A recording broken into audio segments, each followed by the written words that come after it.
Welcome back to the Hoops Temple podcast. Y'all know me, Nathan Schwartz. Joining me in Sacramento, Aaron Schroeder. Good to see you guys. Good to be back. And joining us in New Zealand, Dylan Williamson. Good afternoon, gentlemen. Who's this guy over here? I haven't seen him in a while. What's his deal? What I the make fuck is a TikToks possible chair? occasionally. Yeah, I know. I'm sorry I had to give you guys a break from actual productive basketball discourse. We're back to shit posting and one-liners. I don't know how you're going to stretch that into 1 hour of King's monologue, but that's what you said you had for us.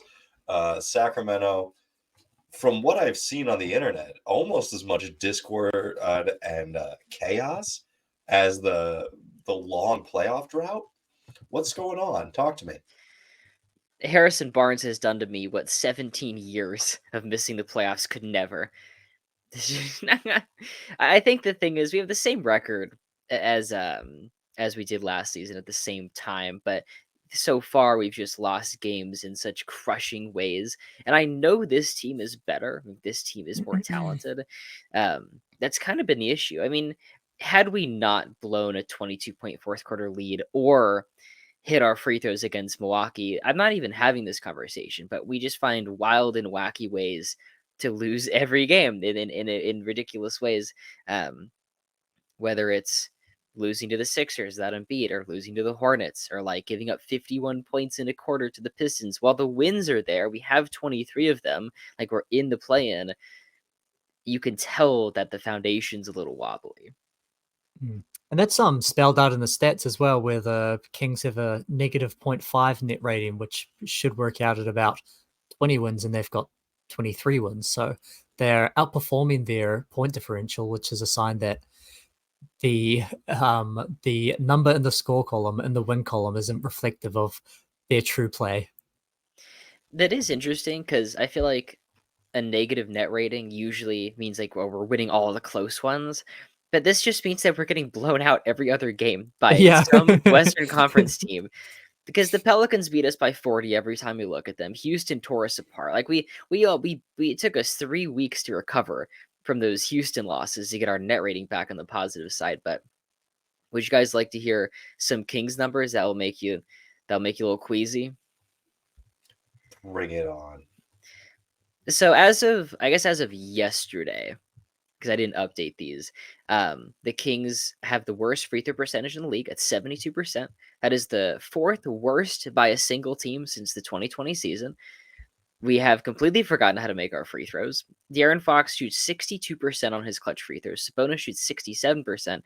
And I think it's a huge reason of why our offense, it went from league best to pretty average.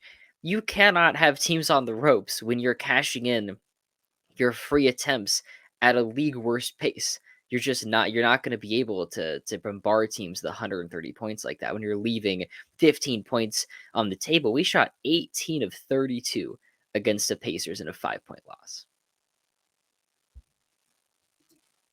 Does this mean I can take one or both of them off of my my All-Star reserve roster? Oh, sure. I don't care.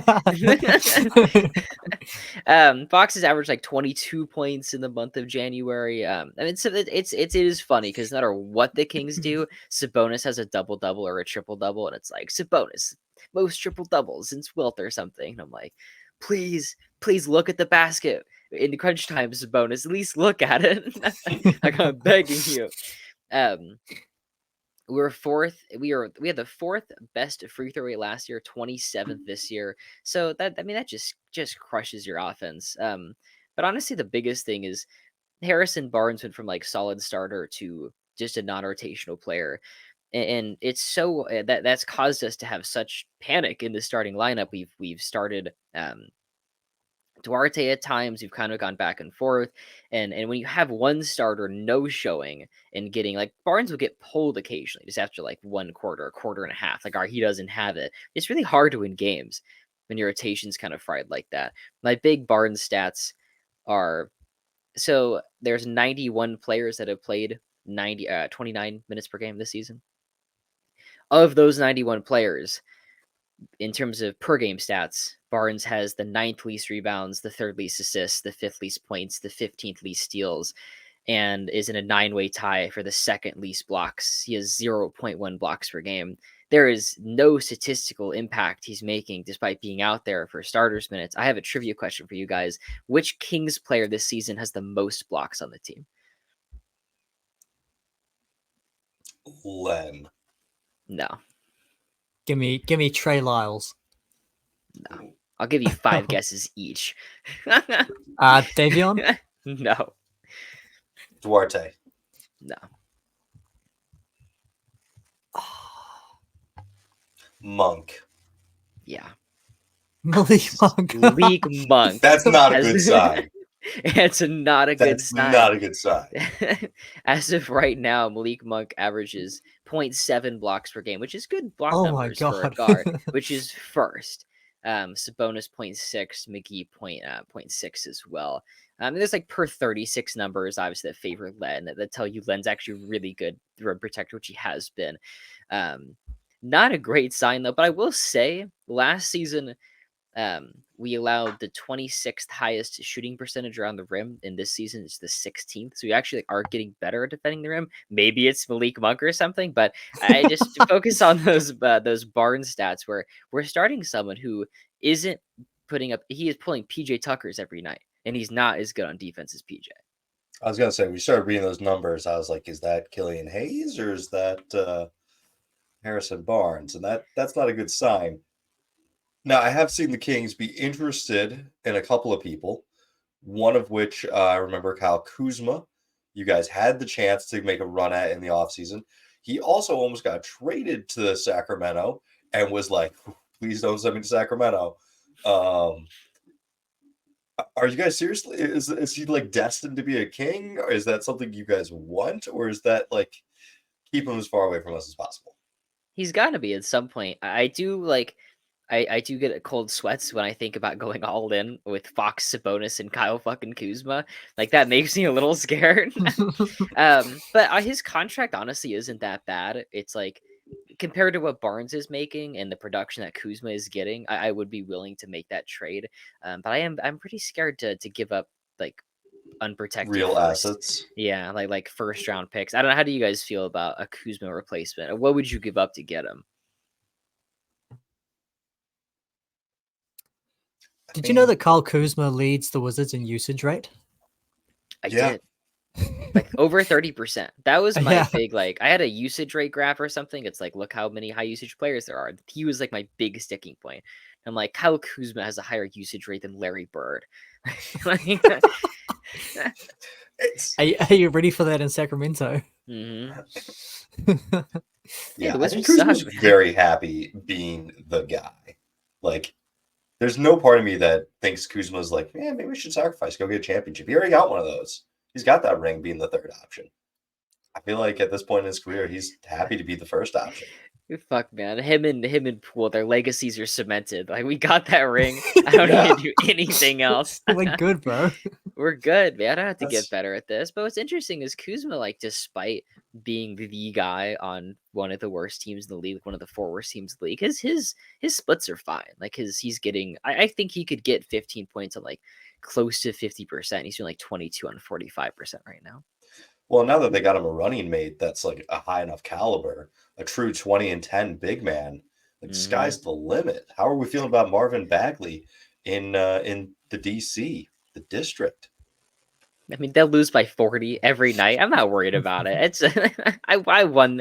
I don't know. I guess I lost the war, but I continually win battles. He's one of those players that the internet is going to think is doing really great because he's a guy that will put up box score numbers when he gets minutes. And like the Wizards are already bad, so they're not going to factor that in. But I think like his first game, he had like 20 and 10, and everyone's like, what was I telling you? Just got to give Marvin Bagley some play. And it's like, yeah, he got play on the worst team in the league, and they fucking sucked during all of his minutes. So he's going to be a guy that like tricks people. He's going to put up these box score numbers, and they're going to be like, those idiots gave up second round picks just to dump him. Who was saying that? Who the hell was like, who is in Marvin Bagley's corner at this point? There's a section of the internet which will is very heavily locked in on like draft stock. And whenever a player who's highly drafted or like highly ranked coming out of college, coming out of high school, or whatever, underperforms, they're like, oh, it must be the situation. And so every single player that like falls into that category of like underperforming, highly rated prospect, there is like a big section of the internet that's just like, you just got to give this. He doesn't have the right coach. He's not getting the right opportunities. Like there are people I'm sure that still think that like Kevin Knox is a future superstar. That he's just being held back because he doesn't get enough tick. No, I need to talk. I'm going to start a new podcast with that guy. Yeah. So I'd like to tell you why Kevin Knox is about to be a superstar, because he is just balling out. And no, I mean, I do think podcast. We found him. I think Kevin Knox is going to be a very useful role player. I mean, maybe not very useful. He's but I do putting think up there's numbers a on one of the role. worst teams in the league at the moment. Yeah, he can space a little bit. Bagley, I did pull up the numbers. First game, good numbers and good plus minus. Second game, I know I noticed this in box score watching today. 21 points, 12 boards, negative 19 plus minus, and a 4-point loss. What I love about Bagley is he's too slow to guard anybody that's going anywhere. He could guard people who aren't moving, but as soon as they get going, it's like, I wish I could make like the cartoon sound effect, like da-da-da-da, like as they try to like get momentum with his feet. But he's like 6'8". But remember the Kings drafted him and we measured him and he's like, Marvin Bagley's actually 6'8.5". It's like, what the fuck, dude? I thought he was 6'11". and so like, I mean, yeah, sure, he's gonna get stuck like that. I did have another Kings point to touch on really quickly before I forget. There's a website called Unpredictable that has like the Jerry West Clutch Player of the Year tracker, and since 1997, last season, Fox had the third highest score ever, behind just 2015 Anthony Davis and 2010 LeBron. And this season, he's not on their top 50. For some reason, he has not been close to the clutch performer he was last season. And then when you lose the close ones and you're struggling to find your team identity, it hurts. I'll be the one to ask it. Someone needs to be the hater. All last season, there were people making the argument that the Kings were, playing above their heads, winning close games out of luck. Clutch performance doesn't carry. It's not predictive. It doesn't, track from season to season. They were super healthy. They made all their shots, and it was basically a lucky run. Do you think, looking back, that might have been the case? That this season that we're getting from the Kings is like more accurate to their true nature, and last season was a an anomaly, as the haters said. When you say some people, you can just say yourself. It's okay, Dylan. It's okay. Some bitch ass haters. I remember. One of whom is in the room. Two of which are in the room. I feel like it's interesting because last season I think that was true, but the team wasn't as good, and so we land at the same record as we did last year, 23 and 18. But this season I know we're better. There were like the talent is better. The overall grouping is better.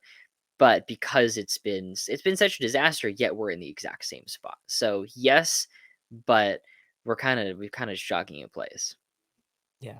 And like there are a lot of things going against the Kings. Like you said, the clutch performance has fallen off. De'Aaron Fox is like a great shot maker. Like there's nothing to suggest that he should just forget how to make shots in the fourth quarter. And Mike Brown's a good coach. It doesn't make sense that they just can't execute. There's also crazy opponent shooting stuff where by location they are fifth in the league at giving up the hardest shots. So opponents take the fifth most difficult shots against them, and yet they make like the fifth most, particularly on 3-pointers, which the data suggests isn't something that your opponent 3-point percentage isn't something that you necessarily affect, or it's not something that you can control. Kings opponents are shooting 40% on threes, and so like there is an element of last year you get all the luck, opponents miss threes, you make all your threes, you stay healthy, and then it just flips, and now opponents just make every single shot. Herb Jones specifically, the Pelicans wings specifically, like 60% against us. No, I understand that. Absolutely. I do feel that as Jonas Valanciunas is that for us. Jonas Valanciunas shoots like 20% on threes against non-Clippers teams, and then like 40% on threes against Clippers teams, and like brings his average like way up just because he bombs and makes every single three whenever he plays us for some reason. There's also the other thing is just some other teams in the West have gotten better, have taken that leap. OKC has they had a very meteoric rise with Chet coming in there, stabilizing the defense. J-Dub taking the step forward. Shea cementing himself as a top, I don't know, 7 to try to put an uncontroversial number out there player in the league. Minnesota seems to have figured out how they're going to handle their 3 big rotation, as well as Anthony Edwards blossoming. So, like, the Kings did get marginally better, but like a lot of other Western Conference teams made a pretty sizable step. Clippers getting James Harden, Pelicans just having more health than they traditionally have at this point between their star players. So like it's hard to stay on top even as you get better if you're not growing by some of these big swings. And we even got like disaster seasons from the Warriors and the Lakers. And I won't say the Suns because I mean they're fine. It's not disaster yet, but they're not going to win 50 games. And yet I yearn. All I do is sit here and yearn. Yeah, I'm yearning for some better Laker days too. So that Nets loss was hard on me. I know, Dylan, do you have any victory laps to go on? You're the best team in the room. No, I don't think there's anything. I don't think there's anything to say that hasn't been said already. The offense has become elite. The defense is doing fine. Everybody's healthy. Like, just destroyed the Nets. Couldn't execute in the fourth quarter at all. Like this is a scary team. So I was really excited coming into today's recording because the Nets had a nice big lead on the Clippers, and we've teased you in the past, Dylan, about jinxing the Clippers because you come on the spot, you say things are going great, I do it every time, and then they lose. And we record on Sundays, and so I was like, man, it's just kind of funny that you keep jinxing them. And I was like, what if this is part of a larger trend? And so I checked it. The Clippers had not won since they traded for James Harden on a Sunday. I was so excited to bring that to the pod today. It's like, man, Clippers can't win on Sundays with James. It's a mailman situation again. He don't deliver on Sunday. It's a late night clubbing on Saturday, and then they did it today. So that just tosses all my stuff out the window. Thanks. How many games had they played? 3. This was 4. But it was a good huge sample size. Well, and they've got 9 more games on Sundays down the stretch. Just for whatever reason, they didn't have a lot of early Sunday games. They lose all 3, and it wasn't even to like good opponents, or maybe it was 4, and this was game 5. It was Memphis before Ja returned, the Lakers, Minnesota, and then I know today would have been 4, but to the Nets, but they pulled that one out, the damn bastards.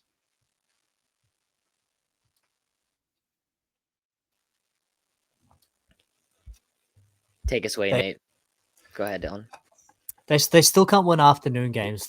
If you're one of those who are inclined to put money on a sports game, whenever the Clippers are playing in the afternoon, just bet against them no matter what, you win. I could fix that. I could have you guys win in afternoon games in 1 second. I'll place that bet. You guys will be in the clear. I promise. Do you think Harrison Barnes can guard Kawhi? Could we? No, but they'll put him on. Alone. They will. That is absolutely going to be the starting matchup. He will be guarding Kawhi. In a world of you don't want to get defensive superstar Malik Monk on him. No. It's too bad because Monk has been like really good this season. In a world of Herb Jones and like Trey Murphy, I do think Harrison Barnes is the worst wing in the league. That's getting minutes. They're getting like impactful minutes. It's just so sad watching all these other teams, like these athletic, fun. They're like smiling and shit. You're like, oh man, I wish I could go over there. This is way more fun. I don't know if I've ever seen Harrison Barnes smile. It just fits the vibe so well. Yeah. Do you think he likes basketball? He smiled back when they were winning championships in Golden State, or a championship, where they kicked him to the curb. I know we just need to replace Barnes with Kevin Durant. That's what the Warriors did.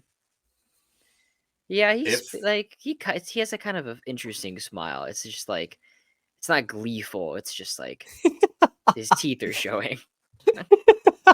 if you guys got Kevin Durant in place of Harrison Barnes, I think you would be my title favorite. I'm Thank you, think Nate. I'm I there. appreciate it. It's I appreciate it, man. the lack of D still worries me a little bit. Like I wish you guys had, a Herb Jones too. Maybe So, we might. We yeah, might. if The you could rumors are add swirling. Durant and or if you could add Durant and Herb Jones to the Kings without giving up anything more than Harrison Barnes, you are my new title favorite. Dude, That's that's gotta be a metric we need to figure out. Like, is this team Kevin Durant and Herb Jones away from the title? Like, if they aren't, they gotta figure something out. If they aren't, then they're not a top 15 team in the NBA.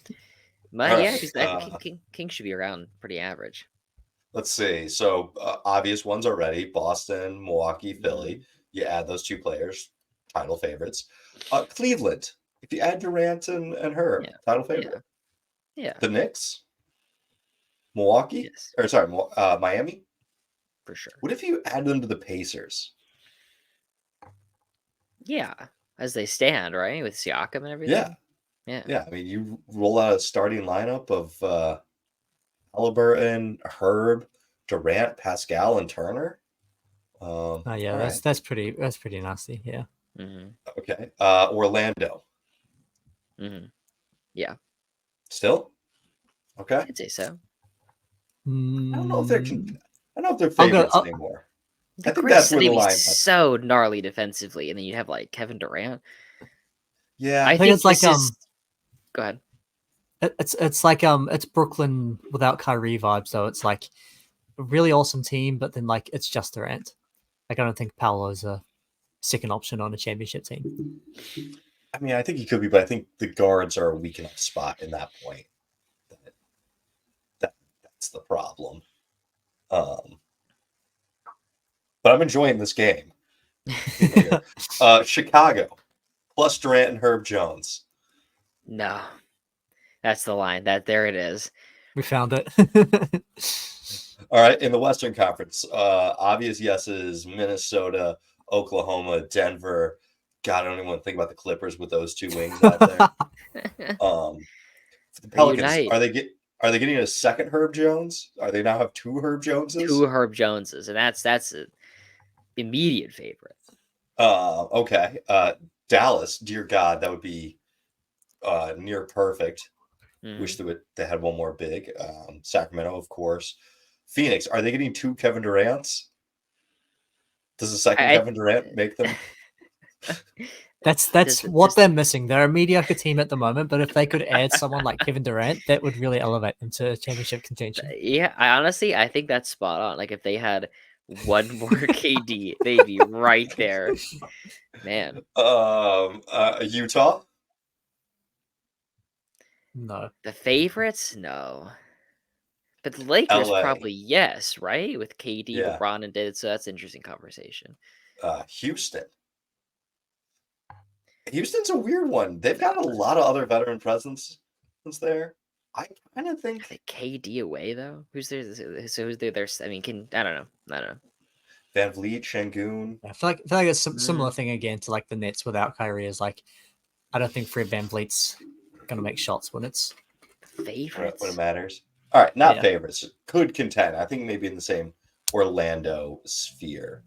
I think any team with those two are contenders, except for Phoenix.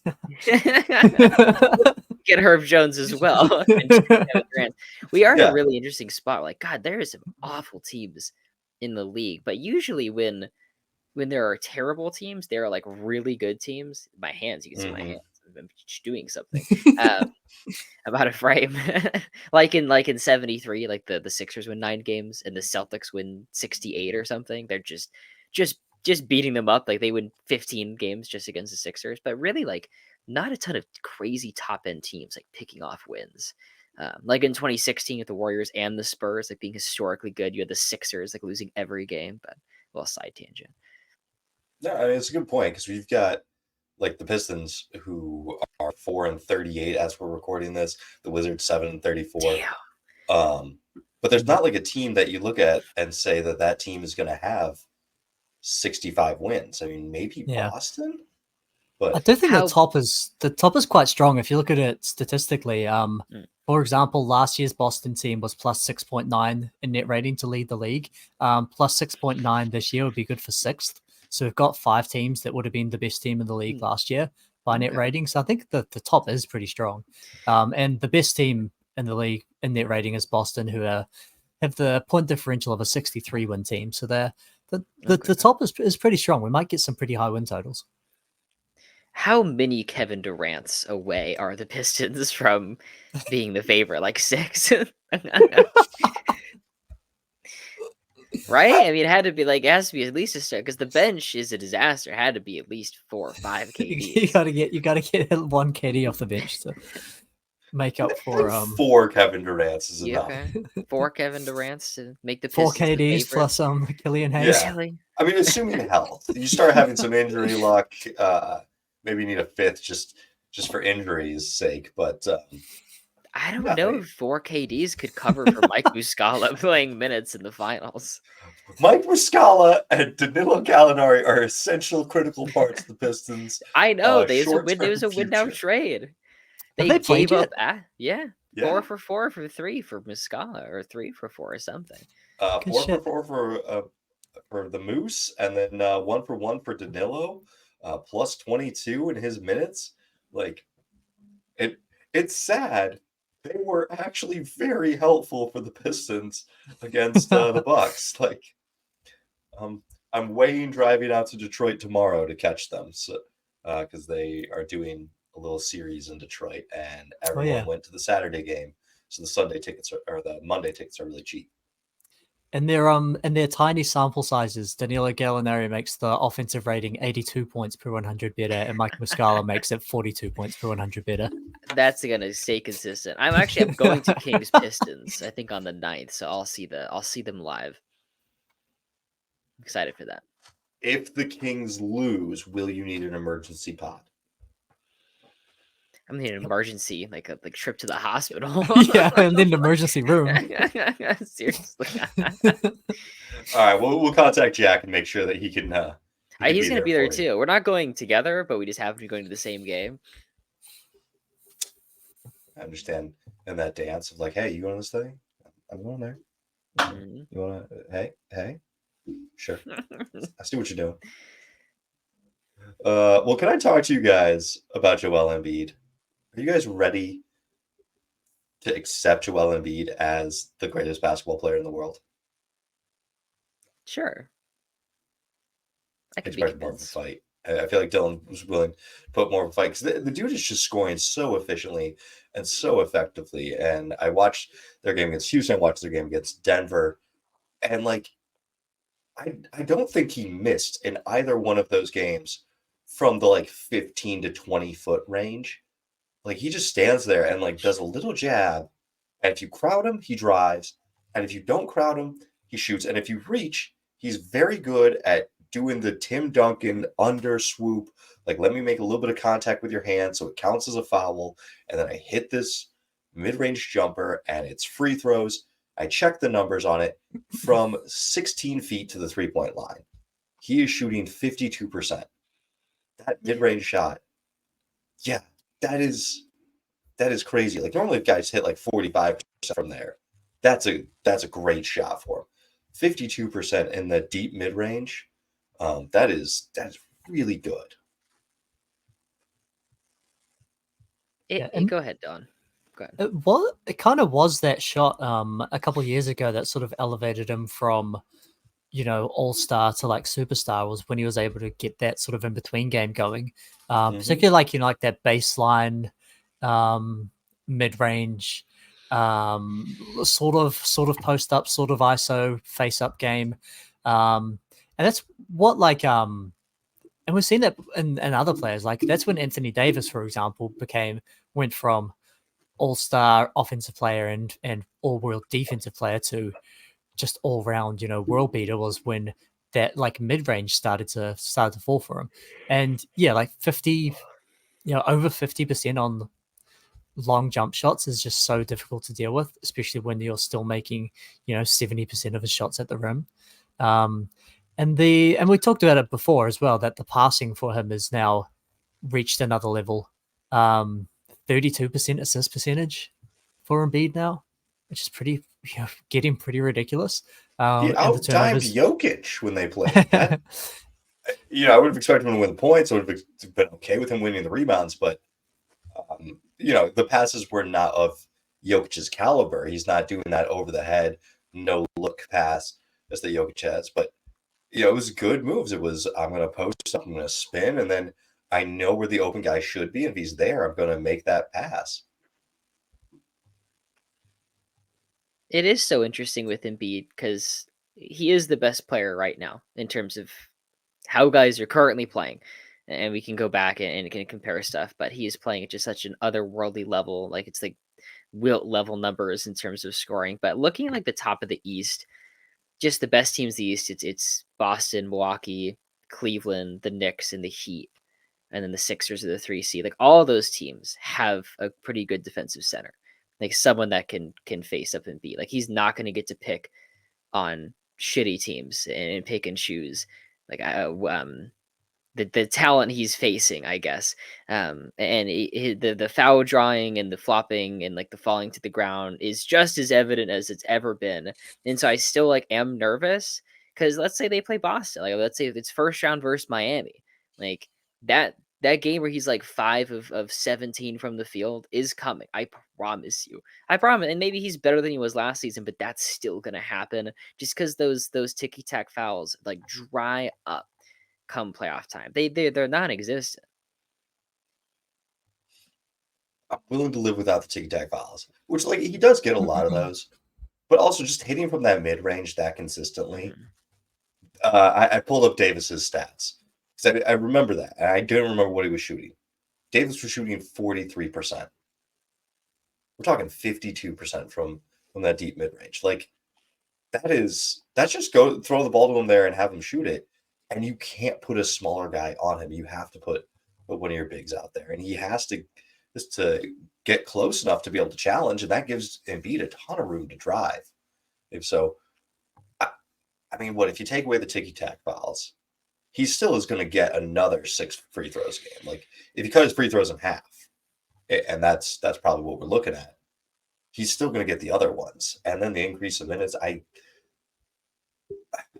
If healthy, which has been the biggest concern and feels like the biggest caveat, I think I'm ready to say Embiid is my favorite for MVP and maybe the best player in basketball.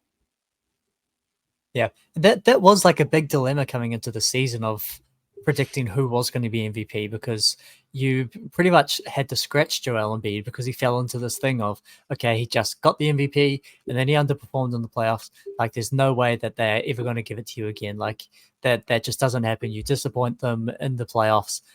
You make the voters look like idiots for picking him over Jokic, and then Jokic winning, dog walks the entire league while Embiid's going 5 for 17. But he somehow reached a whole new level where he probably is going to be MVP again, even though there's that unwritten rule that says that he's not going to win it. Yeah. I just don't see anyone else jumping out to really take it. I've been trying to watch a bit more of OKC of late, and I wish I could make a better case for Shea. But one of the big things that really helps Shea is that he is a defensive, he's a two-way impact guy. And I'm watching them play Minnesota this morning, and he almost never is making an impact on defense. He is on Mike Conley, who did have a terrible game, but it's Lou Dort matching up against Anthony Edwards throughout the whole game. It's J-Dub taking on Karl Anthony Towns. It's Chet backing him up. And like Shea is there, he's providing help defense, but he's not the primary guy. And I think if you put a lot of other guys in Shea's situation with 3 other really good defensive players around him, like, yeah, Trae Young's going to look better on defense playing next to J-Dub, Chet, and Dort than he looks in Atlanta. Like, there are other really good things for Shea. I just haven't found the thing that's like, this is the silver bullet for the Shea case for MVP. It's just a little bit short. I think Shea does lead the league in deflections. Like he is very active in the passing Mhm. lanes and whatnot. And so there's defensive value. But really, the only thing that's going to stop Embiid from winning MVP is his health. Can he play in enough games? He's missed 10 already. You get 17, well, I guess 18. That's a sprained ankle away. Like you got to be a little bit nervous. But it Yeah. also like he is it's not like he's been banged up and it's like, oh man, he takes games off. He takes these games off. He plays every other game, doesn't play on back to backs occasionally. So that's really all that can stop him. But it does feel like he's back at the top where in the offseason I said I did not think Embiid was going to be top 5 in MVP voting. A huge piece of that is I thought the Harden dilemma was going to drag the Sixers to the bottom of the ocean, but they just shed that off. Fuck that guy. Yeah. Won a bunch of games. And then Embiid's come to a different level. But I compared it to like 07 Dirk where they give him the MVP. He loses in the first round. They're like, "How fucking dare you? Like, don't you ever do that again?" And he's not top 5 in MVP voting the rest of his career. But Embiid's gone to a different level, and the team's just as good. Yeah. Do you think if Embiid goes out and continues to play as awesome as he has the entire season and then plays 63 wins and isn't eligible for MVP, do you think you're going to be happy with that rule, or do you think you're going to be like, okay, this is kind of silly? I'll be happy with it. I still will be happy with it. I have a graph for this. Go ahead. I will be okay with it depending on how much the other guy plays. Because like I don't like the idea of Embiid losing it with 63 if the guy that wins it has 67. Like at that point, like it's not a big enough difference. I really wish that they had made it like a staggered thing where like, all right, for MVP and first team, you need to have 65. For second team, you need to have 60. For third team, you need to have 55. Because I think that's kind of how voters have even done it in the past. Where like, all right, Yeah. Durant plays and he's amazing and he's fantastic, but he only plays or Curry played like 52 games, but it was 52 amazing games. All right, well, that's not more valuable than 75 games of someone else, but we're gonna give him third team. And so I wish that was where we were at. Yeah, and that was one of the reasons that I hated that rule when it first came in. Even though my team is clearly benefiting from it Yeah. as like the third best team in the league because our guys are playing now when they used to sit every other game. Is one, I didn't like them forcing players to play if the medical staff suggested that the best for their long-term play is going to be to rest a game. I didn't like them being forced to play. And then two is I didn't think it was necessary to include that rule in All NBA because the voters were already doing it. Just like you said, like they weren't out there giving MVP to a guy who played 48 games, except for maybe like one Bill Walton year or something, you know. Yeah, it's like 60. Yeah. Yeah. It was very low. Yeah. It was the players though. The players voted for that, didn't they? Anyways, I don't remember irrelevant. when it switched, but something around It's then. Kareem's 80 MVP, 1980 flips over. And so yeah, like this was already being done in a way. And I don't like the idea of like a guy playing 70 games as like a fringe all-star getting all NBA over a guy who's plays 63 really elite games. For me, the biggest thing is this is not here to punish guys for missing games or like pick on Embiid for taking off back-to-backs. This is just to try to reverse this like plummeting trend of the best players in the league not playing in basketball games. I graphed out how many the average amount of games all NBA players played since 2000, and really from 2000 until 2017 it hovered around 76 games, and then since then has come down where last year it was 66 and then 67 the year prior. I think the medical staff will tell you, I mean, playing basketball is bad for your joints, is bad for your knees. Like the less games you can play in 55 games and be ready for the playoffs, that's the best thing to do.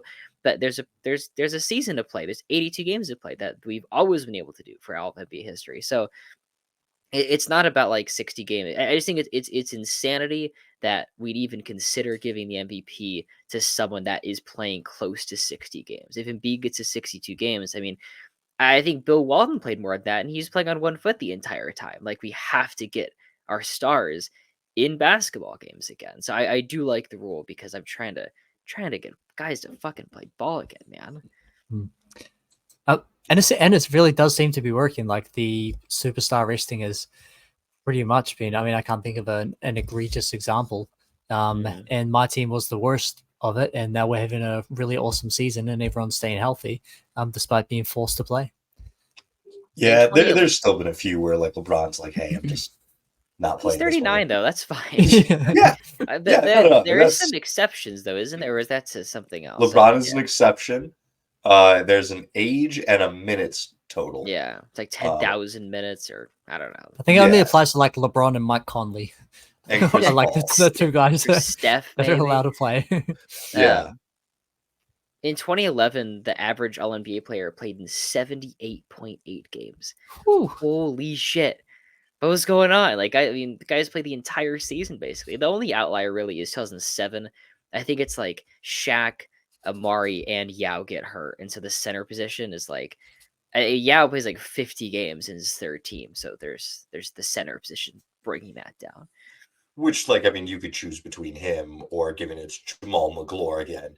And I think giving it to Yao on 50 games as opposed to recognizing Jamal McGlure is probably where you want to be.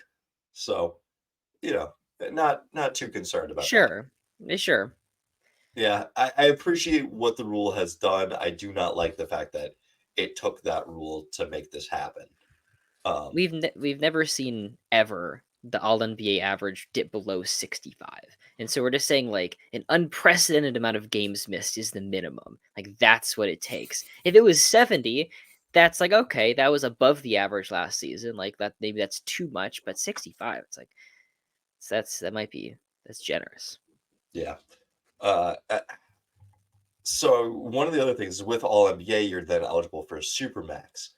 I kind of wish they had just said, if you're below 65 games, you're not eligible for Supermax.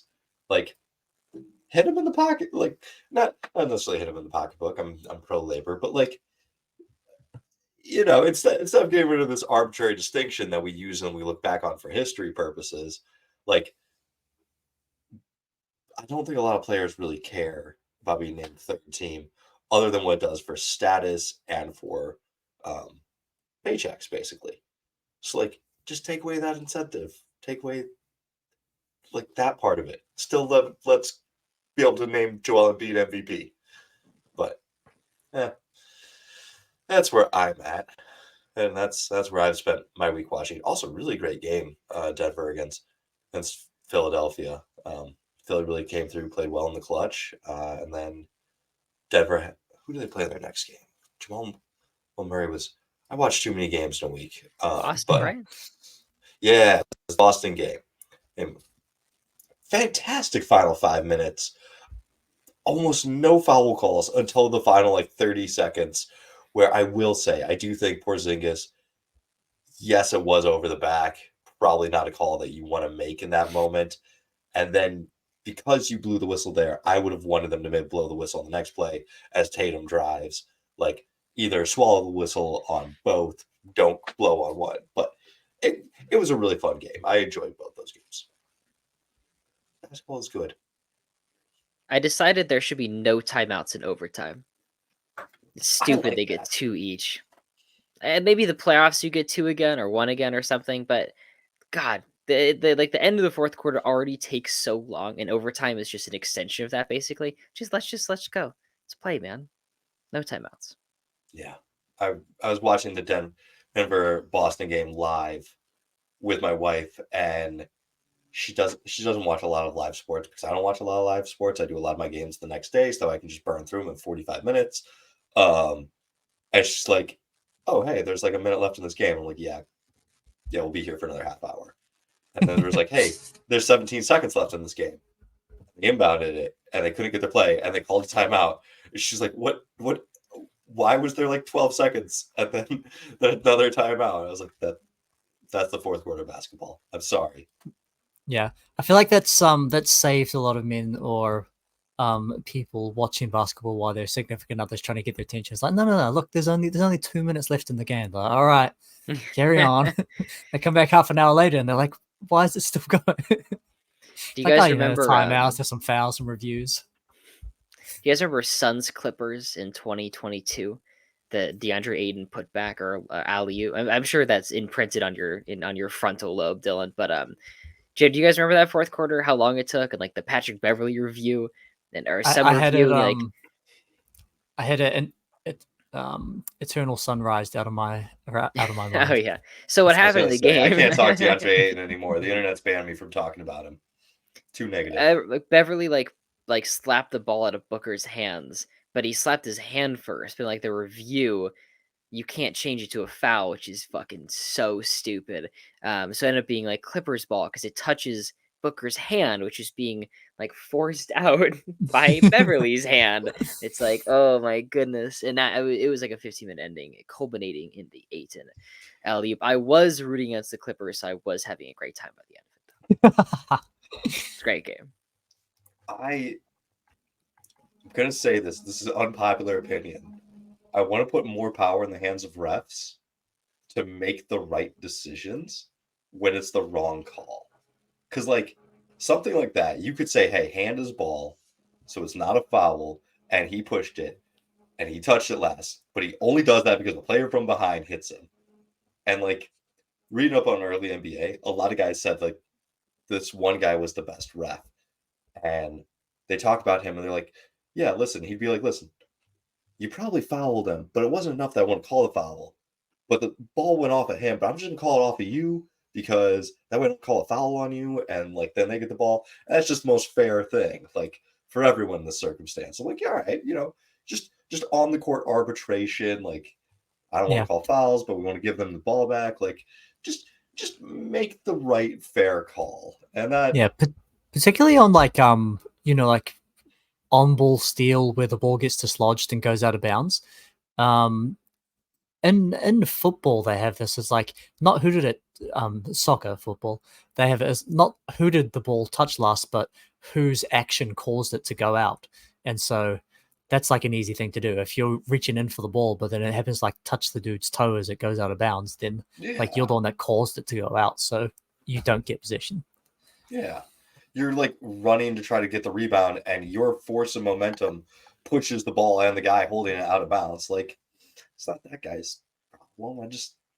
I don't know. Feels like there's an easier way to judiciate the game than watching a million replays and trying to make the exact right call down to the fraction, the micro, thing. Like, what? Do you guys remember the LeBron? Was it a three? Was it not a three? Let's watch this from 1,000 angles. Whatever happened to playground rules? Just shoot for it, LeBron.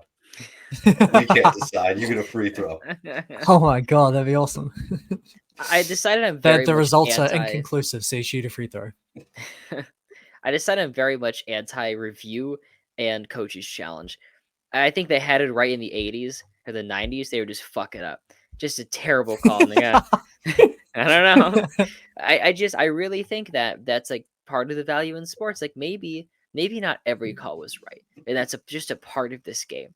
Is that some of the calls are good and some of the calls are bad. As long as it's not like openly fixed, which it might have been at some point. But I don't think you have to get it right. For the other thing is Mike Brown takes every coach's challenge he has and wipes his ass with it, just throws it away in the second quarter. So maybe that's why I'm so upset about it. But I don't think you have to get everything perfectly right. There's a game in the AFL 1961. It was Patriots versus Texans, and a fan comes from the back of the end zone and breaks up the final pass, and that was it. That was the end of the game. Patriots won. They're like, what's this guy doing here? And it's like, I don't know. The game's over. It's zeros on the clock, and everyone went home. Like, Bring that back. I want that. Bring it back. NBA Finals. Jokic is taking the game-winning shot. A fan comes out of the crowd, blocks the shot. Oh my god, no, That's the game. that is too far. But there's value in that. What about this? Coaches' challenges can only be employed in the final 5 minutes of the game.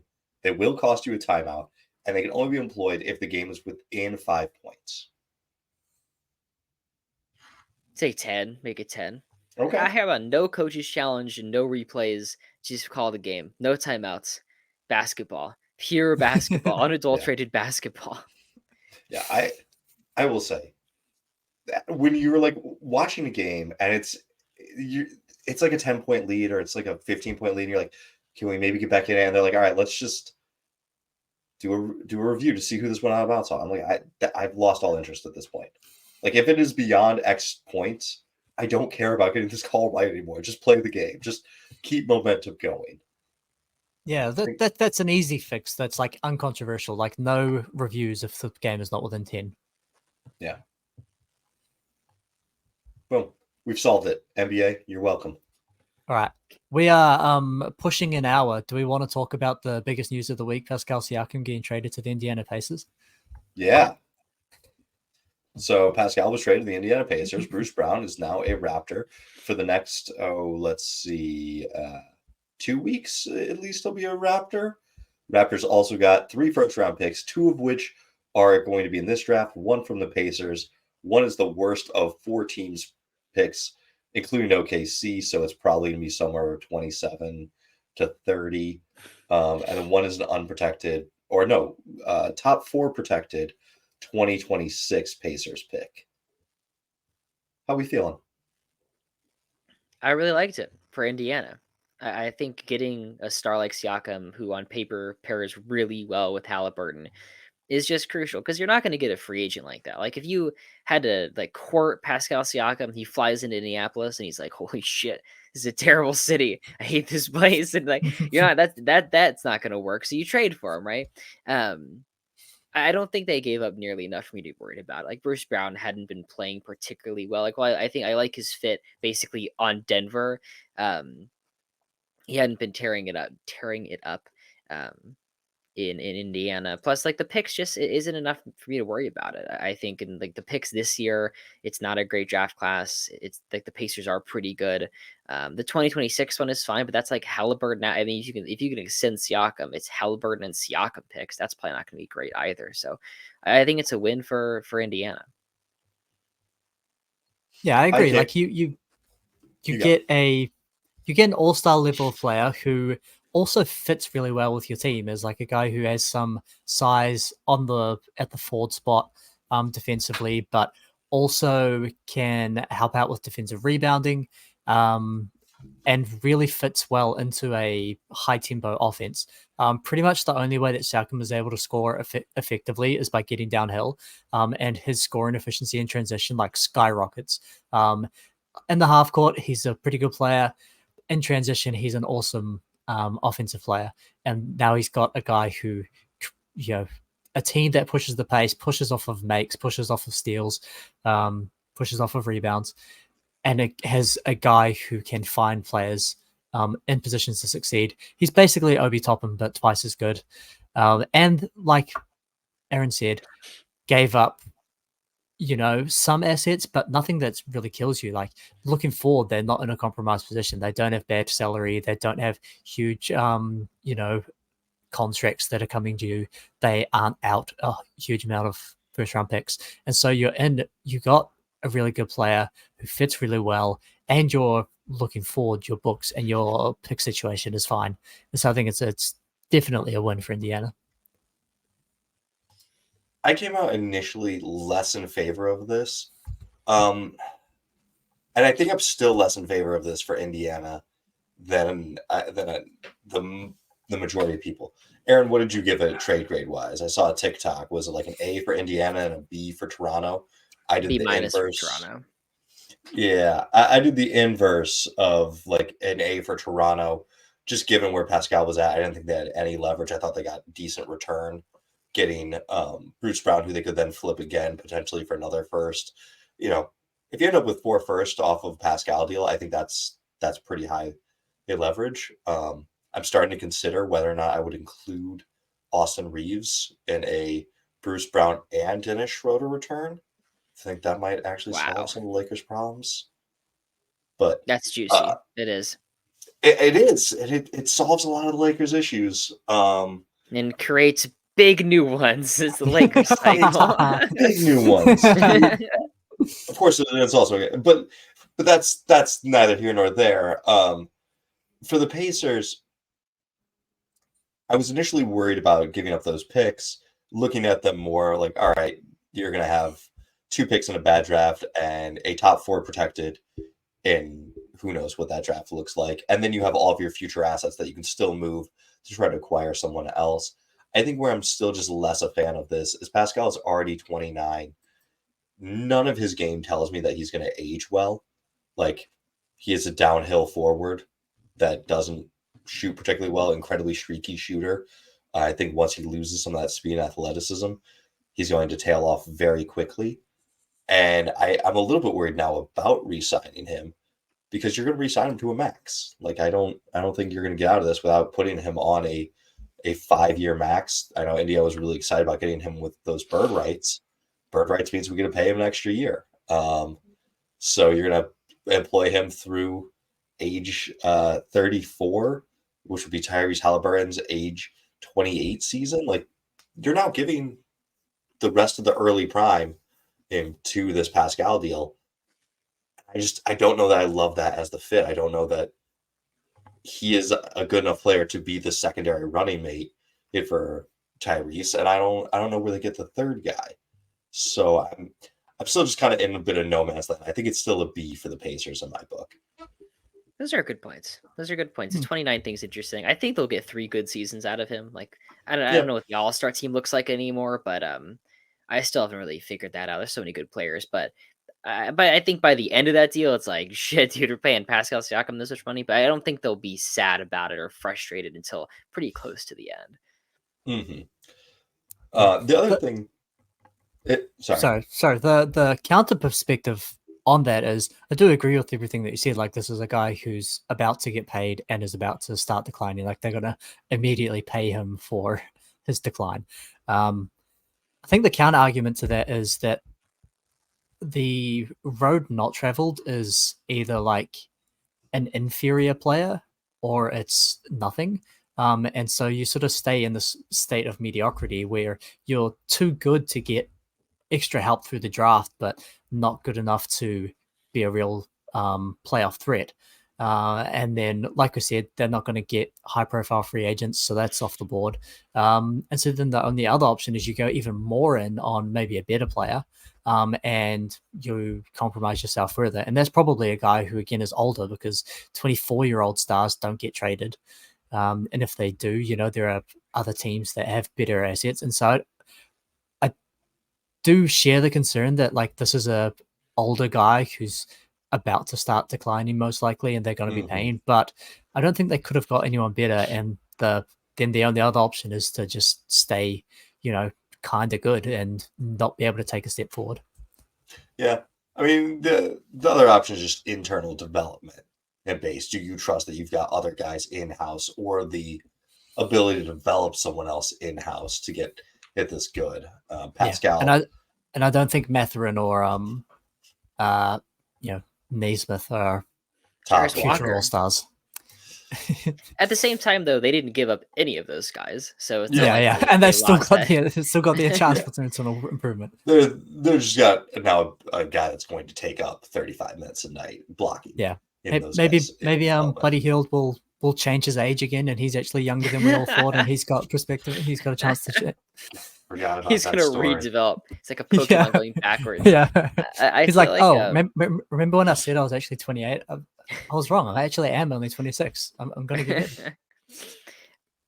Now, I gave the Raptors a pretty solid grade because a huge part of that was like the day before I made a Masai Ujiri video, just like ripping them apart, basically saying because the report came out that Siakam wasn't going to sign a long-term extension with anybody. He wanted to test free agency, and that was like nail in the coffin. What is Masai Ujiri doing? Because I didn't like the return for OG. I thought the price tag at least is reported to be a million times higher than that in years prior. And while maybe I'm being too harsh on him for not seeing the future, it does feel like he got every single one of these pieces wrong on when to sell them, on when to get assets and when in exchange. I was looking back at the 2019 team, that entire team walks for nothing. Like that entire championship team is just gone. Kawhi leaves, Danny Green, Marcus Gasol, Serge Ibaka, Fred VanVleet, Kyle Lowry's a sign and trade for Goran Dragic and Precious Achiuwa. You're not getting anything back. They traded Norm Powell for Gary Trent. And it's like, all right, now we have OG and Siakam. What can we get for that? And if it's like some mediocre first and RJ fucking Barrett, gross. what happened. Like, but we Yeah. totally mismanaged this, and some it's out of their control. Kawhi was going to leave. Those guys, like Serge Ibaka, was old. Marcus Gasol was old, but still, like, it does feel like this is one of the worst timelines it could have been for Toronto. Yes, in the sense that if you trade him a year prior, you get more for both OG and Pascal. No, in the sense of like I traded him at that moment. I thought they got surprisingly high value. Like it's like driving your car into a ditch and then like could have sold this for 1,000 or for like 10,000 yesterday. Now it's totaled, but hey, you still gave me $1,000. Like it's hard to feel like it's a big victory, but you know, if your car's totaled and someone gives you $1,000 for it, you're probably happier than 500 for scrap. Like, Yeah, I can see so, that. yeah, and the valuation really does depend on what time horizon you are taking into perspective. As a long-term play, this is terrible. This is really bad. You know, we came on multiple episodes and implored Masai to do something for a couple straight seasons now, whether it was trade for Kevin Durant to build a championship team with all these good role players that you've got that would fit really good around a superstar, or move early enough because your team is mediocre and you've got all these valuable pieces. And he did neither, didn't make a big move and also didn't sell those guys, but at the peak of their value. And so from a 3-4 year time horizon, this is really bad. But considering only the bad situation that he left himself in, the return is all right. Yeah. I think the other thing is the timeline within this own season of trading Pascal at this point was a good move. It does give them a chance to lose more games, which right now they're in the 7th. They got the 7th worst record in the league. They've won one more game than Memphis, which is just kind of crazy to think about. Like Memphis had Ja suspended, has had some major Marcus Smart injuries. Steven Adams out the entire year. They signed a guy off the street in Bismack Biyombo and then just decided to cut him. He signed him, he played well, and then they cut him. Yeah. No, he was like their starting center. I'm really surprised that someone else hasn't picked him up at this point because like there are a few teams that could use another big man. But I don't think they can get worse than 6th. Like I don't think Toronto. It's impossible. You cannot catch Washington. The Pistons are, although the Pistons are interesting because they are gonna try to get better. They might like give up a couple of seconds for Bruce Brown or something and be like, we just need NBA players, dude, and try to, because at this point they're in real danger to not win 10 games, like to be the worst team of all time, and that's something you kind of want to avoid as a front office. I want to mention that I pissed off a lot of Raptors fans. I have a ton of angry Canadians in my comments about my Siakam videos. And I kind of feel bad because I liked quite a bit of them. Like I was like, oh, I know that guy. Now he's like really mad at me. But I had someone tell me like they're like, we have a top 6 offensive rating since the OG trade. I'm like, but what's the defensive rating? It's bottom 2. It's bottom 2. You guys are losing all these games. So these moves obviously are not a retool. They are rebuild. And I had kind of predicted they weren't going to trade Siakam, but they were going to try to retool this again, which would have been a nightmare. So I'm happy that Toronto picked a direction. Yeah. Also, did you see Jonte Porter got paid, I believe it was $10,000 by Bruce Brown to give up number 11? Gotta be the worst financial decision in Bruce Brown's life. Like, damn. Brown He's wanted his spending number. jersey for a couple days. He's spending all that Indiana money. He's like, yeah, they gave me $20 million. Like, I got to figure out something. That's 10K. Plus, I think that's a business expense, right? It's like, is that a tax Maybe. write-off? Well, gentlemen, this has been a lively, fun pod that we came into without a ton of a plan. Do you have any more takes for the week? Honestly, some of the best basketball discourse towards the end with Siakam that we've had on this pod. Like legitimate quality stuff. I'm proud of us. Yeah. And we'll be back to break down the next part of Toronto's trading as soon as they move Bruce Brown. Be the third Raptor trade that we've talked about. I don't know, man. He's invested. He's $10,000 in. He's in there for the long haul. He's He will be a Laker, a Knick, a Heat, a 76er. I like the idea of Piston. him with He Philly. will be a Piston. They are going He to will give be. Joe He has Harris no in 2 choice. seconds. Joe Harris in 2 seconds. He's going back to the team that drafted him. Hey, you liked living in Indiana? You're not the biggest fan of Toronto. What if we split the difference? Detroit? Detroit, that's in between. It's in between there and hell. It's like it's not halfway down. No, Hell's like 20 minutes south of Detroit. okay. We actually have a town, Hell, Michigan, and it Mhm. is like 20 minutes south of Detroit. Okay. There's a That's perfect. marathon that you end up running through Hell. Get a little T-shirt. Maybe it's That's a cool. 5K. That is cool. Yeah, ran through Hell. Bruce Brown's gonna have one of those shirts, I promise you. and it won't cost him 10 grand to put on that jersey. That's for free. For free. Cost admission. All right, Aaron, where can the people find you? Possible Chairs on TikTok, Possible Chairs on Twitter, and this podcast all the time. Dylan, where can the people find you? On the Hoops Temple podcast. And you can follow my Letterboxd, Dr. J. Whoa, Williamson. let's go. Oh, Come on. right. You can That's find right. him Hey, running through hell as well, getting a free Are you t-shirt. guys amongst the film watchers social media? I haven't been. I've watched plenty. I have some app that's like, is it Letterboxd? I don't think so. I'm not on Letterboxd, but I always think that I should be. And then I think, It's I don't think you guys need to see how much I watch some movies. Like, maybe we don't. I forget what app it is, but it's like you keep track of the movies you watch. You give them a little score. yeah. Is that Sounds like Letterboxd? Letterboxd. I don't Yeah. Sounds know. like Letterboxd. And what was No, that I don't. Letterboxd handle again? I don't have Dr. J. Williamson. Dr. J. Williams. I set myself a goal of 100 movies this year, so that's my way of keeping track. Nice. You can find me on TikTok, Nate_Hoops Temple. You can also find me here, and you can email us all, hoopstemple@gmail.com. We'd love to hear from you guys. Please reach out. Aaron, you find it yet? I think when I got my new phone, I didn't transfer. It should have Ah. transferred.